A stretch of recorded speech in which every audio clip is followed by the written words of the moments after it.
En 2008, le système financier mondial s'est effondré comme un château de cartes. Des millions de familles ont perdu leur maison. Des banques géantes se sont écroulées. La bourse est devenue un tsunami. Mais la vraie question, c'est comment un simple crédit immobilier a détruit l'économie mondiale. Aujourd'hui, je t'explique le crash de 2008 comme si tu avais 12 ans, pour que tu comprennes enfin ce que personne ne t'a vraiment expliqué. Imagine un garçon qui s'appelle Lucas. Lucas veut un chien, mais il est trop jeune pour en prendre soin. Son voisin lui dit pourtant: «Pas de problème, je te fais confiance, prends le chien, tu paieras plus tard». Maintenant remplace le chien par une maison, et Lucas par quelqu'un sans argent. C'est exactement ce que les banques ont fait. Elles ont donné des prêts immobiliers à des gens qui ne pouvaient vraiment pas rembourser. Pourquoi? Parce que chaque nouveau prêt leur rapportait de l'argent. Elles n'ont jamais vérifié si les gens pouvaient enfin rembourser. Elles s'en fichaient. Elles pensaient: si la personne ne paie pas, on récupérera la maison. Et comme les prix montent tout le temps, on sera toujours gagnant. C'était le mensonge numéro un. L'immobilier monte toujours. Sauf que la réalité n'aime pas les mensonges. Reprenons Lucas et son chien. Imaginons maintenant que son voisin prenne plein d'autres chiens, les mette dans un grand sac et dise aux gens du quartier: «Regardez, j'ai un super sac de chiens. Ils sont tous bien élevés, propres, adorables. Achetez ce sac». Mais à l'intérieur, il y avait aussi des chiens malades, agressifs et qui mordaient et tout. C'était ce que les banques ont fait. Elles ont mélangé de bons prêts avec de mauvais prêts, puis les ont vendus aux investisseurs dans le monde entier. C'est ça que s'appelait CDO, Collateralized Debt Obligations. Ça sonnait compliqué, donc personne ne posait de questions. C'était le mensonge numéro 2. Si c'est technique, c'est sûrement sécurisé. Des banques du monde entier ont acheté ces sacs de chiens. Des assurances en ont pris. Des fonds de pension aussi, donc l'argent des retraités. Pourquoi? Parce que les agences de notation leur donnaient la BFA, la meilleure note possible. A, A, A, la note parfaite. C'est comme si un prof mettait «A plus excellent travail» sur une copie rédigée avec les pieds. Les investisseurs ne savaient pas qu'ils étaient en train d'acheter des bombes à retardement.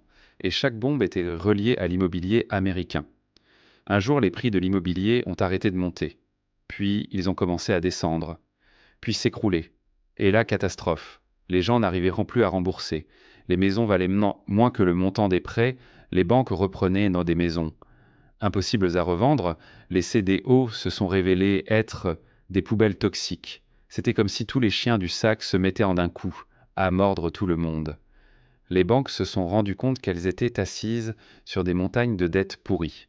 En quelques semaines, Lehman Brothers s'effondre, AIG implose, des milliers de banques sont au bord de la mort, Wall Street panique, les marchés mondiaux s'écroulent. Plus personne ne faisait confiance à personne, et dans la finance, sans confiance, tout s'arrête.